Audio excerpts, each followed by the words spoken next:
अस्सलामुअलैकुम प्यारे बच्चों, मैं हूं मुजीबुर रहमान और हमारा आज का टॉपिक है countable noun, uncountable noun. Countable noun का मतलब है विच कैन बी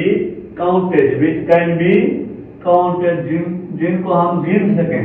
ऐसे इसमें ऐसे नाउन जिनको हम गिन सकें। उसमें एग्जांपल हमारे पास है, बुक को हम गिन सकते हैं, चेयर हम गिन सकते हैं, वेजिटेबल को भी हम गिन सकते हैं।